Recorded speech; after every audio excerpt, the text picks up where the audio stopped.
চলাকালীন এই বিষয়ে অথবা ইসলামের অন্য কোনো বিষয়ে প্রশ্ন করতে চাইলে SMS করতে পারেন, টাইপ করবেন PR স্পেস আপনার নাম space the location space the question, এগুলো লিখে পাঠিয়ে দেবেন 26969 এর নাম্বারে, 26969 এর নাম্বারে। সরাসরি ফোনও করতে পারেন 09644500500 নাম্বারে, 09644500500 নাম্বারে।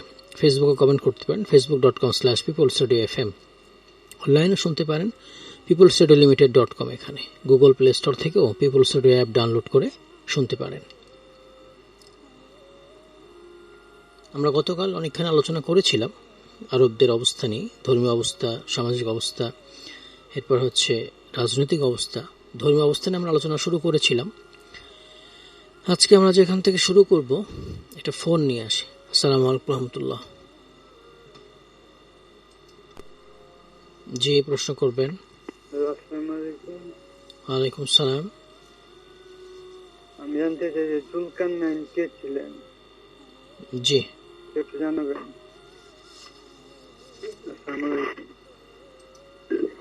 আসসালামু আলাইকুম। আসসালামু আলাইকুম। ওয়ালাইকুম সালাম। হযরত যখন মানে ব্রেকে যাবেন তখন কলরবের এই গজলটা একটু প্লে করবেন, হঠাৎ করে শুনবে একদিন। আমার চেষ্টা করবো ইনশাল্লাহ। আমি তো আসলে গজল করি না, আলোচনার প্রশ্নোত্তর। আমার অনুষ্ঠানে আলোচনা প্রশ্নোত্তর শোনার চেষ্টা করবেন। মদিনার ইহুদিদের খ্রিস্টানদের অবস্থা, সেটা নিয়ে একটু কথা বলি। ইহুদি খ্রিস্টান ছিল সেখানে, যারা প্রধানত মদিনায় বসবাস করত। যারা অত্যাচারী রাজা বখতনসর কর্তৃক কেনান ফিলিস্তিন থেকে উৎখাত হওয়ার পরে মদিনায় এসে বসবাস শুরু করেছিল। উদ্দেশ্য ছিল তারা বাইতুল মুকাদ্দাস হারিয়েছে, অতএব তারা এখন বাইতুল্লাহ নিকটবর্তী থাকবে এবং নিয়মিত হজ উমরার মাধ্যমে পরকালীন পাথেয় হাসিল করবে। দ্বিতীয় উদ্দেশ্য ছিল আখিরে নবীর আবির্ভাব যেহেতু মক্কায় হবে এবং তার আবির্ভাবের সময় আসন্ন, অতএব তারা দ্রুত তার দিন কবুল করবে এবং তার নেতৃত্বে আবার বাইতুল মুকাদ্দাস দখল করবে। তবে তার ধারণা ছিল এই যে আখিরে নবী অবশ্যই তাদের বংশধর থেকে হবেন, কিন্তু তা না হওয়াতে হয়ে গেল যত বিপত্তি। তাদের ধর্ম এবং সমাজ, যারা নেতা ছিল, ভক্তদের কাছে রবের আসন দখল করেছিল, আহবার ও রুহবান। নারীদের অবস্থা, তৎকালীন আরবে বিভিন্ন শ্রেণীর লোকজন বসবাস করত। সেখানকার অভিজাত শ্রেণীর লোকদের অবস্থা তুলনামূলকভাবে খুবই উন্নত ছিল। পুরুষ প্রধান সমাজ ব্যবস্থা থাকলেও নারীদের ছিল মর্যাদাপূর্ণ অবস্থান। পরিবারে পুরুষ ও মহিলাদের পারস্পরিক সম্পর্ক ছিল মর্যাদা এবং ন্যায়ভিত্তিক ব্যবস্থার প্রতিষ্ঠিত। কিন্তু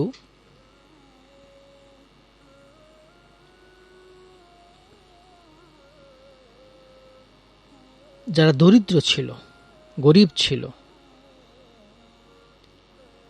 তাদের অবস্থান ছিল ভিন্ন, বিপরীত চিত্র। তাদের মধ্যে 4 ধরনের বিবাহ চালু ছিল। এক ধরনের ছিল অভিজাত শ্রেণীর মতো পারস্পরিক সম্মতি এবং মোহরানার বিনিময়ে। বাকি 3টা ছিল বিবাহ না বলে স্পষ্ট জিনা ব্যভিচার বলা যেতে পারে। গোত্রীয় সমাজ ব্যবস্থা, আরবদের সামাজিক ব্যবস্থা গোত্র প্রধান হওয়ার কারণে বংশীয় এবং আত্মীয়তার সম্পর্ককে খুবই গুরুত্বপূর্ণ মনে করা হতো।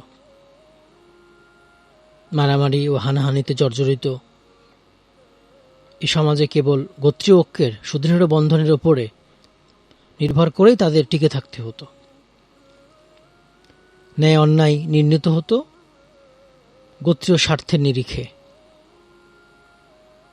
আজকালকার অনেক গণতান্ত্রিক রাজনৈতিক সমাজ ব্যবস্থায় যে উৎকট দলতন্ত্র আমরা লক্ষ্য করি, তা জাহিলি আরবদের গোত্রীয় সমাজ থেকে তার সাথে অনেকটা মিল রয়েছে, অনেকটা তুলনা করাই যায়।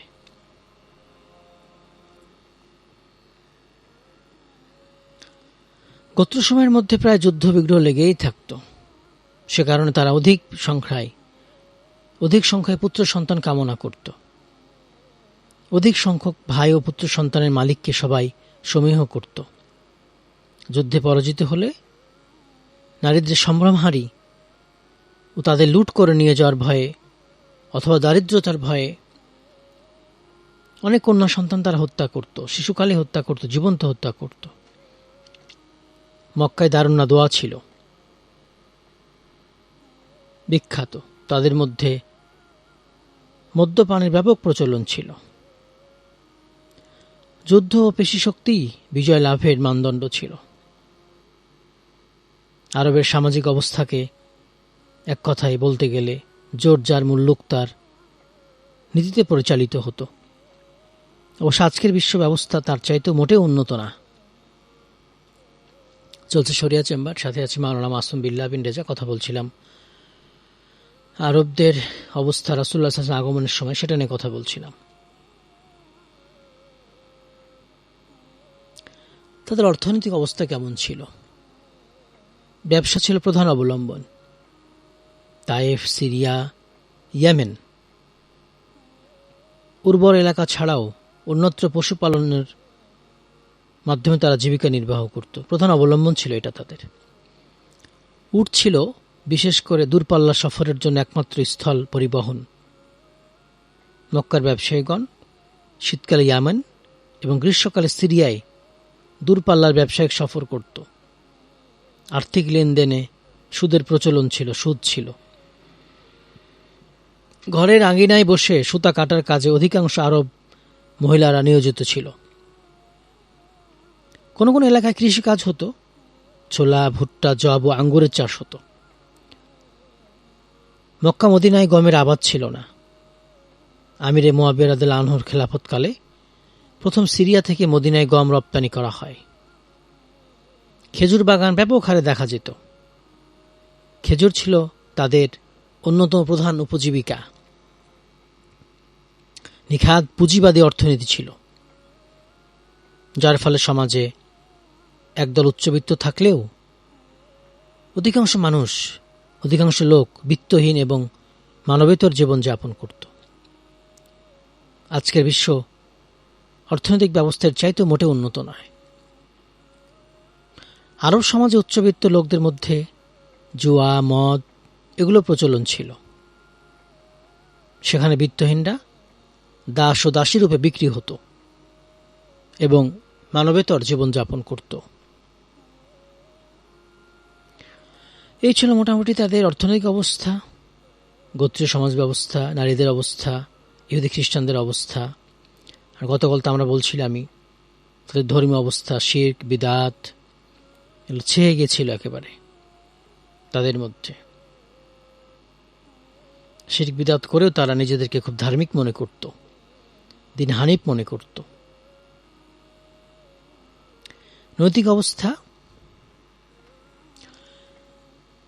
উদার মরুচারী আরবদের মধ্যে নৈতিকতার ক্ষেত্রে দ্বিমুখী ধারা পরিলক্ষিত হয়। একদিকে যেমন তাদের মদ্যপান, ব্যভিচার, মারামারি, হানাহানি লেগে থাকত, অন্যদিকে তেমনি দয়া, উদারতা, সততা, পৌরুষ, সৎসাহস, ব্যক্তিত্ববোধ, সরলতা, অনড়ম্বরতা, দানশীলতা, আমানতদারিতা, মেহমানদারিতা, প্রতিজ্ঞা পরায়ণতা, এই ভালো গুণাবলী তাদের মধ্যে ছিল, সৎ গুণাবলী তাদের মধ্যে ছিল। তাদের কাব্যপ্রিয়তা এবং উন্নত কাব্য অলঙ্কারের কাছে আধুনিক যুগের কবি সাহিত্যিকগণ কিছুই না, আরবি কবি সাহিত্যিকরা। তৎকালীন আরবদের স্মৃতিতে ভুল কদাচিত হতো। সম্ভবত এইসব সদ্গুণাবলীর কারণেই রাসূলুল্লাহ সাল্লাল্লাহু আলাইহি ওয়াসাল্লামকে আল্লাহ বিশ্বকেন্দ্র মক্কাতেই প্রেরণ করেন। বিশ্বকেন্দ্র, বিশ্বের নাভি হচ্ছে মক্কা, সেখানে প্রেরণ করেন। যাদের প্রখর স্মৃতিতে কোরআন এবং হাদিস অবিকৃত অবস্থায় নিরাপদ থাকে এবং পরবর্তীতে তা লিখিত আকারে সারা বিশ্বে প্রচারিত হয়। যদিও কোরআন ও হাদিস লিখিতভাবেও তখন সংকলিত হয়েছিল, পৃথিবীর কেন্দ্রস্থল আরব ভূখণ্ডের মনোচারী মানুষেরা বিভিন্ন মানবিক দুর্বলতার অধিকারী হলেও তাদের মধ্যে উন্নত মানবিক গুণাবলীর বিকাশ ছিল ঈর্ষণীয়ভাবে। এ ভূখণ্ডে হাজার হাজার নবী রাসূলের আগমন ঘটেছে। এ ভূখণ্ডে আল্লাহর ঘর কাবা বাইতুল্লাহ অবস্থিত। এই ভূখণ্ড বাণিজ্যিক কারণে সারা বিশ্বের কেন্দ্রবিন্দু ছিল।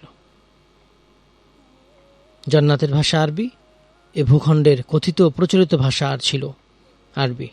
সহজ সরল অনাড়ম্বর জীবনযাত্রা, প্রখর স্মৃতিশক্তি এবং সততা ও আমানতদারিতার অনুপম গুণাবলীর প্রেক্ষাপটে আরব ভূমির কেন্দ্রবিন্দু মক্কা ভূমির অভিজাত বংশ কাবা ঘরের তত্ত্বাবধায়ক এবং রক্ষণাবেক্ষণকারীদের শ্রেষ্ঠ সন্তান মুহাম্মদ বিন আবদুল্লাহ সাল্লাল্লাহু আলাইহি ওয়াসাল্লামের নিকটেই আল্লাহ মানব জাতির কল্যাণে প্রেরিত শ্রেষ্ঠতম নিয়ামত কোরআন এবং সুন্নাহর আমানত সমর্পণ করেছেন।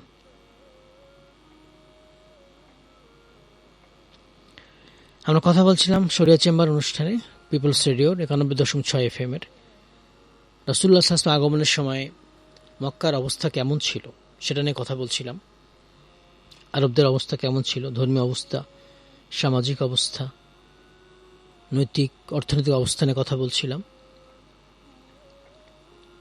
এই মুহূর্তগুলোর এই সময় রাসূলুল্লাহ সাল্লাল্লাহু আলাইহি ওয়াসাল্লাম আল্লাহ তাআলা প্রেরণ করেন। এই মক্কা ছিল নাভি বিশ্ব কেন্দ্র, সেখানে প্রেরণ করেন। সেখান থেকে ইসলাম মূলত সারা বিশ্বে প্রচারিত হয়েছে।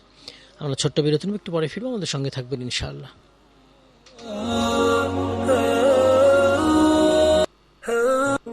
শরিয়া চেম্বার।